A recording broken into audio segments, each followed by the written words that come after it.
Welcome to Pax Britannica. Season 2, Episode 2, Star Chamber.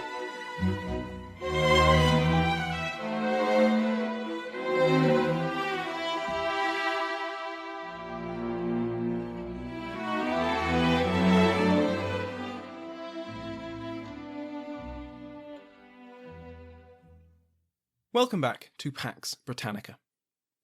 Last time, we looked at Charles I's attempts to raise money without calling on Parliament, and we saw the political fallout. Thousands of householders were surprised to learn that they should have been knighted years ago, and were fined for their failure. Many subjects were surprised to learn that they were illegally resident on royal lands, and this was despite their families living there for generations. They too were fined. Monopolies returned, the Court of Wards took on greater powers, and most infamous of all, ship money returned. This was the ancient right of the king, which allowed him to conscript a ship, or the cost of a ship, from England's coastal counties and sink ports in times of war. As we saw, Charles's government demanded ship money from every county in England, for multiple years in a row, while the kingdom was officially at peace. We covered some of the reasons why the government felt some justification for demanding ship money, but we also saw how the policy was contested in the courts and was an embarrassingly close call. This week, we will see how the Crown's approach to politics and religion, so inseparable in early modern England, only reinforced the fears of critics who believed that Charles was a danger to the liberties of his subjects. The religious situation in England, never mind the other two kingdoms, was complex. Again, I won't exhaustively repeat what we covered over the last season, but when Charles came to the throne, many of his subjects were divided over what the Church of England was meant to be. This division was far from a new development. Elizabeth had wrestled with the same controversy, as had James, but it dogged each of Charles's first parliaments. Some believed the Reformation was not yet complete, and gazed longingly at the Scottish Kirk and its Calvinist practices. These people were commonly, and derisively, known as Puritans. Others thought that the Reformation had gone quite far enough, thank you very much, and maybe some of the rituals and splendour could be revived. These were often referred to as the Laudian, Ceremonialists, or Arminian faction. And of course, there were the people in the middle, who were no less pious than their countrymen, but who may not have been so invested in the controversy, and just wished to attend church in peace. Charles was a supporter of the Ceremonialists. Shortly after the 1628 Parliament denounced them, Charles promoted 8 noted anti-Calvinists to bishoprics, including William Laud and Richard Neile. In 1632, Neile was promoted further, becoming Archbishop of York, and in 1633, Laud was similarly promoted to the Archbishopric of Canterbury. This meant that the two most powerful positions in the English Church, aside from the king, were under the control of suspected Arminians. Along the lower rungs of the Church the same can be seen, with numerous anti-Calvinists being appointed to bishoprics. In contrast, only 2 Calvinists became bishops during personal rule, and the king only showed favour to 1 Jacobean-era Calvinist bishop. Whether the so-called Arminians were actually Arminian, that is, followers of the Dutch theologian Jacobus Arminius, is almost besides the point. Laud and others repeatedly and strenuously denied that they were Arminian, because of course they would. It would be political suicide to say that they were. But, as Harris puts it, the style of worship they encouraged, their emphasis on the beauty of holiness, and their exaltation of the clerical estate and of the importance of sacraments as channels of grace requiring clergy to administer, could all be squared with Arminian theology. Arminian remains a useful descriptive label, therefore. The important thing is that their critics labelled them as Arminian, and much like the enemies of the Puritans dictated their label, so too for the Arminians. If it helps, just imagine air quotes around Arminian from here on. The important thing to remember is that Laudians, Arminians, what have you, they were anti-Calvinist. The Church of England, from the perspective of Charles and Laud, was in a sorry state. The physical fabric of the church was dilapidated. Countless parish churches were in disrepair, abandoned, their roofs fallen in, or otherwise unfit for use.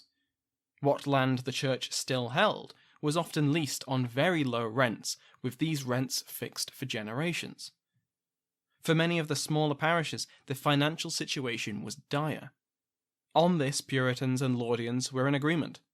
More than half the positions in the church earned less than £10 a year, and this was when a tolerable standard of living required £40.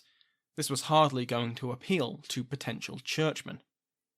Partly, this was down to laity involvement in church finances. Rents on church land went towards keeping a minister, and as we just mentioned, these were very low. Tithes were also set by the laity, who also had to pay them, so they had an incentive to keep them as low as possible. The Laudian reforms were wide-ranging and varied. In 1629, 1633, and again in 1634, the Crown repeatedly ordered bishops to reside in their sees, unless they were needed at court. The 1634 order had the added demand that leases on church land be shortened. Montague, Bishop of Chichester, went so far as to find technicalities in the leases that allowed him to renew them under more profitable terms. Shorter leases, alongside bringing in greater income through rent increases and fines, would, Laud hoped, increase the respect the laity had for the clergy, if they had to negotiate with them over their rent. The clergy were given the ability to sue their congregation for their full tithes, and the government tried to intervene in the Puritan practice of funding urban positions with parish income. On a political level, the government tried to prevent the laity from having too much influence over church appointments. They were particularly focused on Puritan communities. Laud and Charles burnished the prestige of the church by giving clergy positions of secular power, mostly on the Privy Council and in the judiciary. It's in the restoration of the fabric of the church that the Laudian reforms are perhaps the most famous. Now, even Laud's critics would admit that dilapidated churches, roofs fallen in and overgrown with plants, needed to be fixed. The clergy were instructed to report the state of their parishes to their superiors, and were ordered to restore them to a workable order.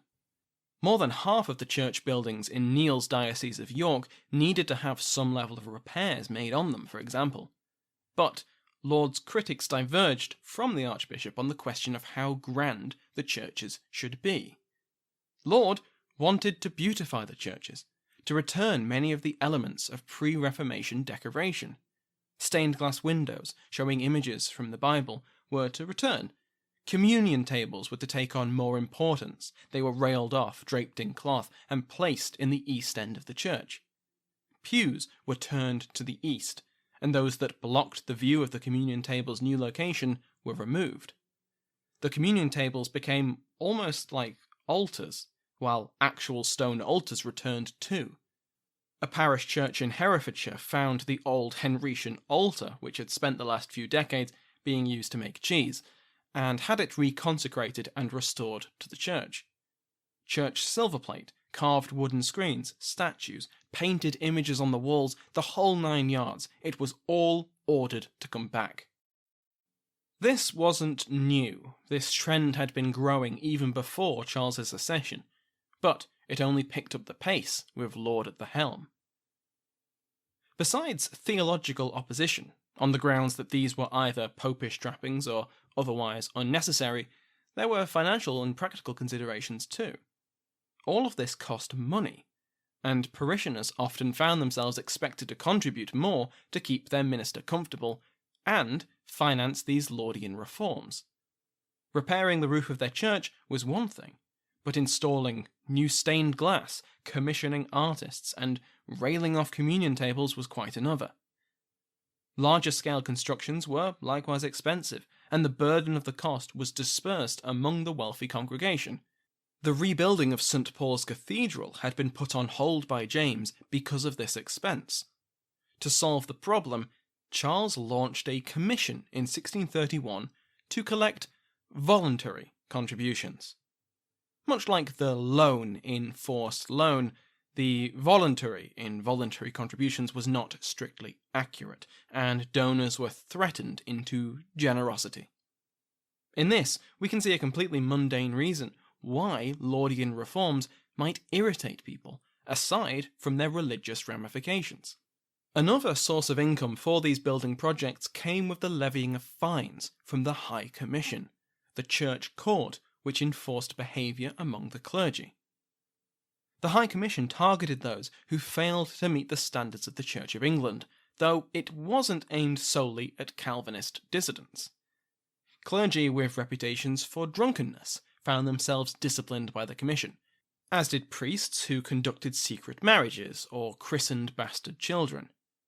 Rumours that a vicar practiced magic could see him before the Commission, while lay people could find themselves in trouble for a variety of theological reasons. A printer who distributed a poor quality print of the Bible was punished. Not only did he use substandard paper, but the wording was spectacularly wrong. For example, one of the 10 Commandments read, "Thou shalt commit adultery," while another passage describes God exposing himself. From 1611 to 1640, 80% of these cases came about from subordinates and parishioners displeased by the behaviour of their clergy. The High Commission was not, therefore, solely an instrument of government persecution. But it was that as well, and many Calvinists found themselves hauled before the High Commission. Even with this wave of decoration, there were still rules, and some things remained out of bounds. Laud and Neil repeatedly had to order more elaborate furnishings destroyed, such as pews for wealthy parishioners, which sat them higher than the communion table. This was God's house, after all, and that's just rude. If the restoration of the beauty of the Church of England is the most famous aspect of Laudianism, perhaps a strong contender are the theological reforms Laud and his allies implemented. Much of this was, in fairness to Laud, long-standing policy. For instance, the clergy were expected to practice according to the Book of Common Prayer and to obey the canons of 1604. This included kneeling for communion, bowing at Christ's name, isolating the communion table from the congregation, these kinds of rituals. For the Puritans, there was no biblical reasoning for this. These were popish trappings that should have been swept away in the Reformation. All of this was all well and good, but how would Laud and his allies know if a parish far away was actually following the orders? By a rigorous system of visitations and reports. Insisting that bishops reside in their sees was one part of this. Laudian bishops sent their own agents, not trusting local church wardens to be truthful. Both Laud and Neil repeatedly toured their dioceses in person, and woe betide a minister if they were found to be lacking.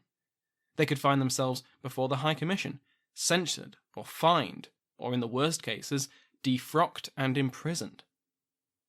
But it was in the past that Laud sought justification for these reforms. Repeatedly he claimed that he was doing nothing but restoring previously established standards.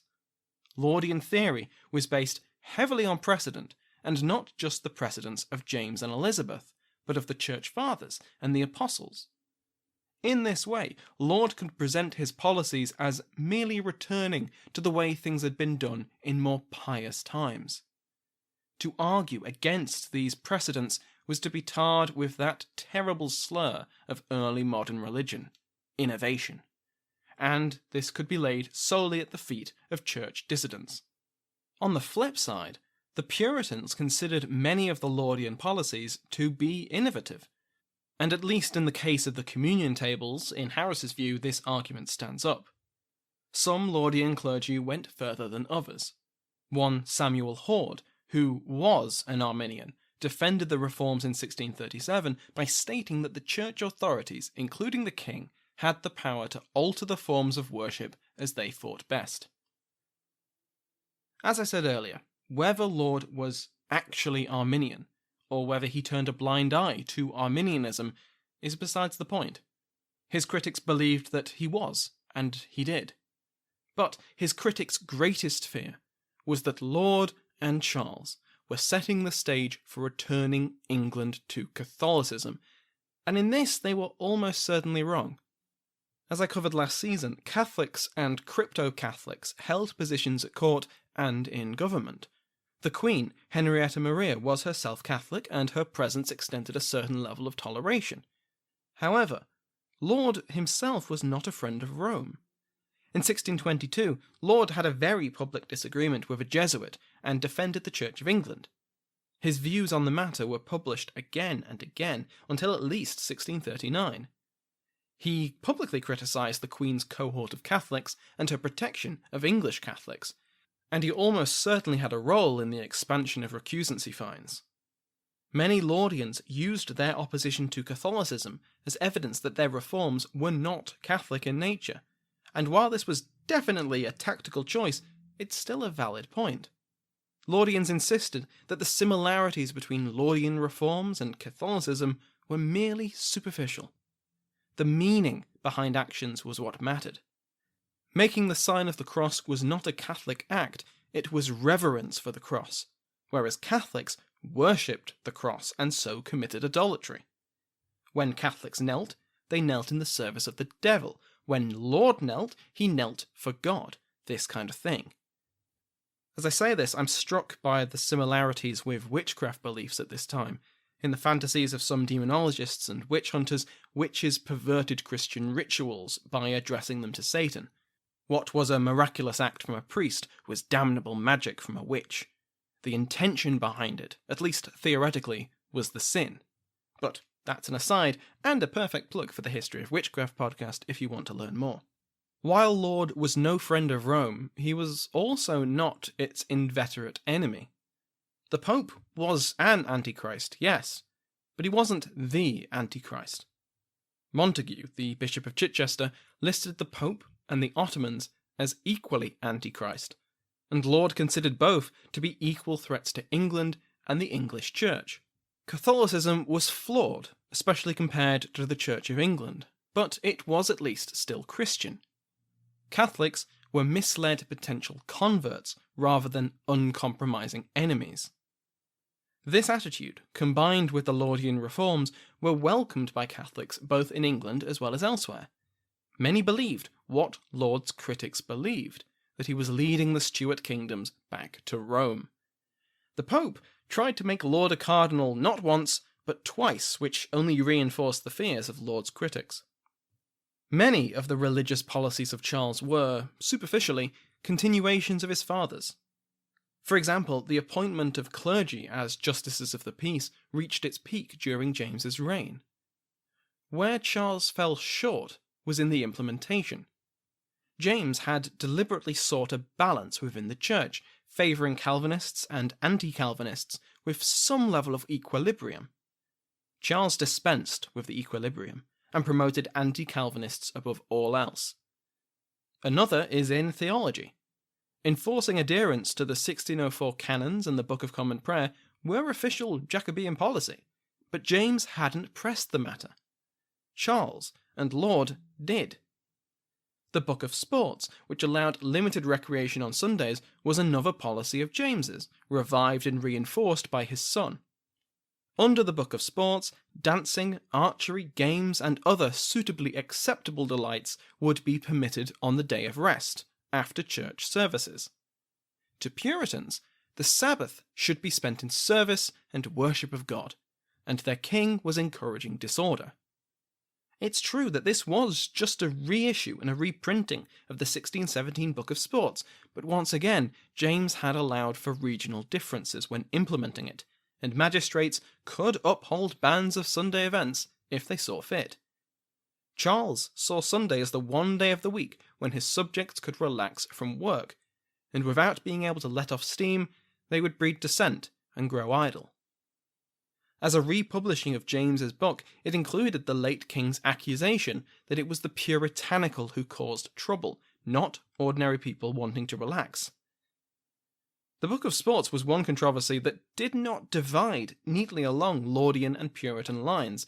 Many conformists agreed that the Sabbath should be kept godly, and many Calvinists agreed that it was only reasonable to allow some recreation. These are just some of the ways that Charles and his leading churchmen sought to alter England's moral and religious fabric. But how was all of this received? This is tricky to navigate because, like in all things, people make more of a fuss when they disagree with something than if they're fine with it. The problem is only exacerbated by the fact that Puritans were prolific writers to each other and to the wider world, and so more of their thoughts survive for study. Laud's approach to English Catholics, Harris argues, was a sensible one. An olive branch had to be offered. Catholics were a substantial minority, and many of the kingdom's leading figures were Catholic. If the Crown persecuted Catholics to the extent many Puritans wished they would, in the event of another war with a Catholic power, England's enemies would find fertile soil for insurrection. Within the Church, Laud not only thought his reforms were necessary, but that they would be popular. To some extent, he was right to think so.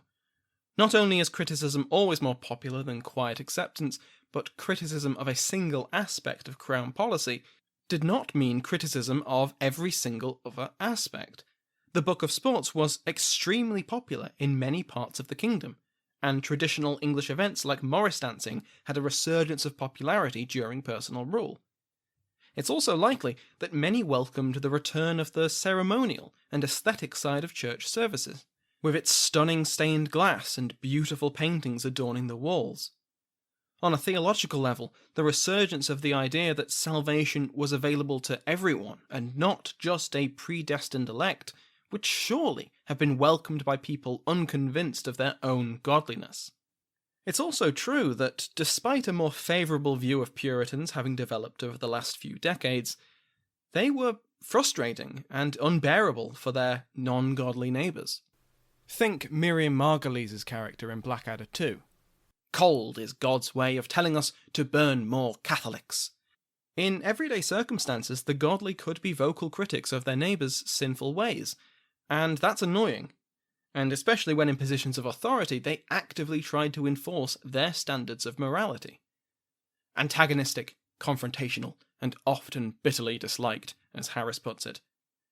Anti-Puritan ballads and pamphlets were ever present in this period, and their popularity suggests that there was a market for them. The stereotype of a Puritan, in the words of one of these libels, is reprinted by Harris. A Puritan is an imperfect kind of Christian. Indeed, some will have him an uncircumcised Jew, for he affects much the Jewish religion. Hypocrisy is his best tutor, which hath so well trained him up in the noble science of offences that he now scorns. Neither to yield until truth, sense, or reason, his greatest adversary, whom he prosecutes with deadly hatred, is all conformity to good orders, which he only trembles at, not for fear, but for want of conscience. It goes on to describe the preaching of the Puritans as wholly to consist in long prayers to little senses, long sermons to little profit, long-winded exercises to little judgment, long races to small purpose, and long journeys to sanctify his Sabbath. But it must be a man after his own humour, a prime man in the congregation of the presbytery. Don't make the mistake of thinking there was only one kind of stereotypical Puritan. Oh, no. From Harris, quote, "The lion Puritan, who lives Machiavel's aphorisms and takes liberty in railing against bishops. The bull-beef Puritan, who loves not to work unless on the Sabbath. The goat Puritan, who will wait on his holy sister and retire with her into the most secret places, except in the summer when a convenient haycock serves just as well." Other types included the sheep Puritan, peacock Puritan, turkey Puritan, your lapwing or bastard plover Puritan, the cuckoo Puritan, crocodile Puritan, serpentine Puritan, and goose Puritan. Alongside publications like these, we know that Puritans had their enemies from the fact that they were reported to their authorities by their parishioners. Those preachers found themselves before the High Commission and were punished in one way or another. So, Harris sums this up quite nicely. Quote, "Measuring the degree of support for the Laudian initiatives is thus no easy task.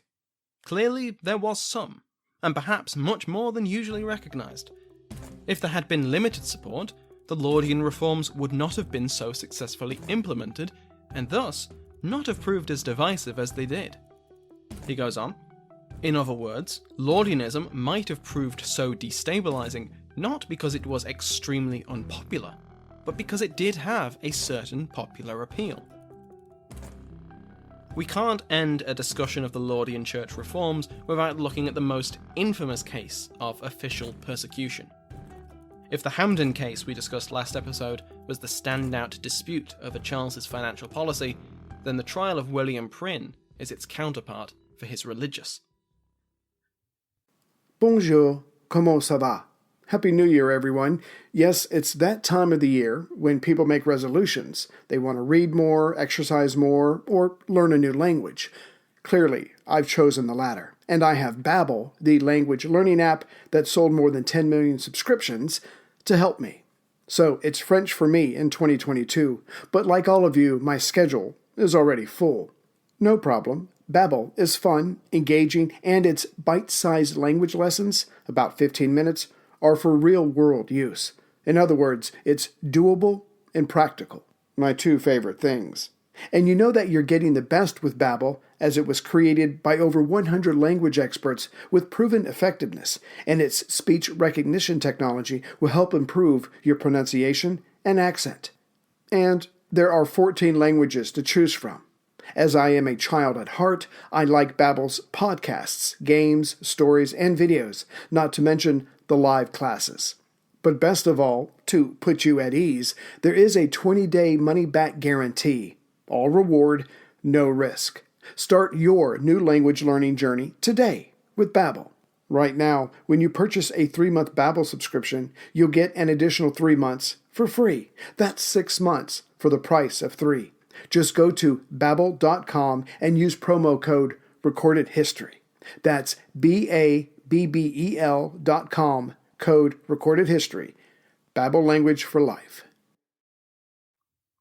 William Prynne was a lawyer who published the Histrio-Mastics in 1632.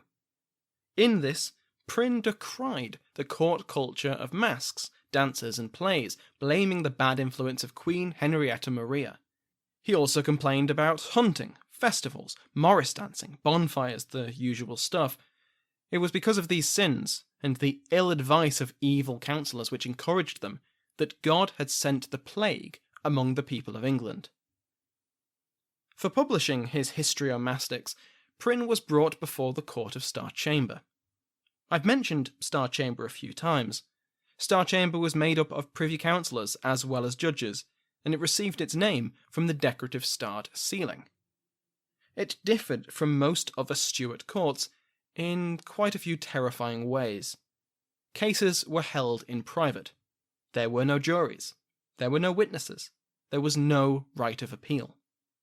Star Chamber could not sentence anyone to death, but almost any punishment short of execution was on the table.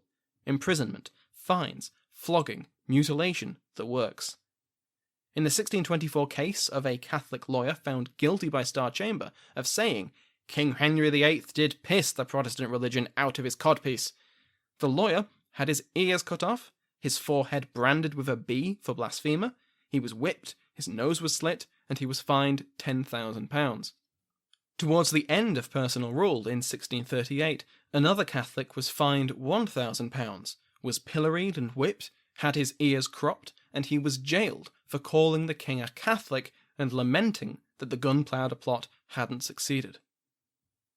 Star Chamber under Charles gained extra powers, making it even more difficult for defendants to defend themselves. Again, like much of personal rule, Charles drew on the example of his father and what James had said he wanted to do. James had said he wanted to reform Star Chamber in 1616, but he never did. Star Chamber could prosecute anyone. That was the point. Injustices which would otherwise go unpunished, say because the defendants were justices of the peace or high nobility, were received in Star Chamber. 2 JPs who were found to have wrongfully condemned 2 women in 1628 by suppressing witnesses were fined £200 each, which was paid to their victims as compensation. In 1631, a farmer was fined for artificially inflating the price of his grain in order to profit from the increased demand. Star Chamber did not condemn arbitrarily. and there was a substantial body of precedent and legislation which dictated how it was to operate. However, it was still a terrifying weapon to wield against enemies of the government, and it was meant to be. Where many of the charges that brought people before Star Chamber were crimes in their own right, and could have been prosecuted under common law in common law courts, the punishments which could be meted out in Star Chamber were much, much harsher, with the exception of the death penalty. The brandings, mutilations, and massive fines were intended to instill terror. Ears would not grow back. The branded would bear their crimes on their skin for the rest of their lives, and only the richest could hope, dream, to get out from under the debt of their fines. These were intended as deterrents. Relatively few people found themselves before Star Chamber, but those who did and were condemned faced extraordinary punishments. William Prynne was far from the only high-profile case brought before Star Chamber. One Alexander Leighton published a book which railed against the bishops, the Queen, several religious policies, Charles's foreign policy, and the royal supremacy over the Church. Leighton admitted he was the author, but claimed he had no ill intention. Leighton could have been condemned in a common law court for treason. His writings were certainly seditious, but instead he was brought before Star Chamber. So Leighton avoided execution, but he was instead twice placed in a pillory, where he was whipped, his ears cut off, his nose slit, his cheeks were branded with SS for sower of sedition, and then he was imprisoned for life. Oh, and he was fined £10,000. This was obviously awful for Leighton, but it did wonders for his book sales. Like the modern Streisand effect, the public were suddenly very interested to read the words which had led to such brutality, and despite official bans, Leighton's words now reached many more people. Prynne himself quoted from Leighton's work, but this certainly didn't help his case. When Prynne came before Star Chamber in 1634, after a year in the Tower of London, he was described as worse than the devil, fined £5,000, had his Oxford degree revoked, pilloried once in Cheapside and then again in Westminster, and during one of these sessions his ears were cropped and copies of his seditious book were burned in front of him. Then, after almost choking on the smoke, he was sentenced to life in prison. Yet Prynne was not done. He spent the next few years writing books and pamphlets which were then smuggled out of confinement, copied on illegal prints, and distributed along underground networks of Puritan dissidents. Again, Prynne's conviction by the government only increased his profile and made his works more worthwhile reading. All of this meant that Prynne once again found himself before Star Chamber, alongside John Bastwick and Henry Burton, two other Puritan critics of Laudianism and the episcopacy. All three were condemned to be pilloried and to have their ears cut off, before being returned to prison for life. Prynne would gain an additional punishment, as we will see. The three condemned men were led to the pillory on the 30th of June 1637, and they were met by a vast crowd of sympathetic Londoners lining the streets holding flowers. Bastwick loudly protested his treatment, stating that he was being punished for speaking against the Pope, and even if he had, quote, as much blood as would swell the Thames, he would spill every drop in this cause. Prynne, while in the pillory, held court, lecturing the crowd on the intricacies of law, which must have been a bit difficult, and making his case that under previous monarchs the punishment for libel was only £5,000 and a month's imprisonment, with no mutilation. What was worse, the Historiomastics, the book which had caused his initial conviction, had been approved by the authorities before publication. Now, in, quote, the disparity of our times, end quote, writing against the injustices of the Church received this level of persecution. The three men now had their ears cut off. Prynne had what was left of his removed. Bastwick was asked by members of the crowd if he wanted the pillory to be lifted slightly, to make it easier on his neck while the executioner got to work. He politely declined. Burton was cut so close to the skin that one account says an artery was severed, and the crowd dipped cloth in his blood. Then came Prynne's special treatment. He was branded with the letters S and L on both cheeks. Seditious libeller. When the executioner approached with the glowing brand, Prynne stood his ground. Metaphorically, of course. He couldn't physically move from the pillory, so he did the next best thing. I have chosen rather to fear the fire of hell than the fire on earth. Come burn me, scorch me. I bear in my body the mark of the Lord Jesus. Not bad words in the face of a glowing brand. After some time bleeding and smoking slightly in the pillory, the 3 men were taken away. They were split up and sent to 3 remote castles, far from London. Carnarvon in Wales, Launceston in Cornwall, and Lancaster in northwest England. If the earlier conviction of Prynne had made his work more popular, then this second one was a cause célèbre for critics of the government. The attitude of the crowd had worried the authorities, and the sympathy they had shown the convicted men was shared by spectators on their individual journeys. The government was so concerned that they would only become stronger examples of sedition, that the decision was made to remove the 3 dissidents from the mainland entirely. In August 1637, Bastwick was transferred to the Scilly Isles, while Burton and Prynne went to Guernsey and Jersey. If the government hoped that their critics would forget about the men and just remember the punishments, they would be disappointed. The 3 men would be quickly recalled from their island prisons by the Long Parliament as soon as they were able. Prynne and his fellow pillories, if that's a word, would not be the last to fall afoul of Star Chamber, though they were in the final ranks. Both Star Chamber and the High Commission became so toxic that they were abolished by the Long Parliament even before King Charles fled London. Next time, we will cross the Irish Sea and cover events during the rule of Lord Deputy Thomas Wentworth, as he tried to balance atop several different political and religious factions, while also dealing with the aftermath of Charles's wartime promises. There have been some changes in the House of Lords since the last episode. Thomas Kessler has been promoted from the Earl of Dorset to the Marquess of Dorset. Alan Goldstein has been promoted from the Earl of Southampton to the Marquess of Southampton. The House of Lords has also welcomed Michael, Baron Meal, I think I'm pronouncing that correctly. Thank you, all 3 of you, and to all of my House of Lords. If you want to join their ranks, as always, you can go to patreon.com/Pax Britannica, and there for $1 a month you can get an ad-free feed, which you can just put into your favourite podcast app. You can also find me on Twitter and Facebook, and you can email me at podbritannica@gmail.com. Thank you to Sounds Like an Earful for the music used in the interval for the day's episode, to my entire House of Lords, and to you for listening.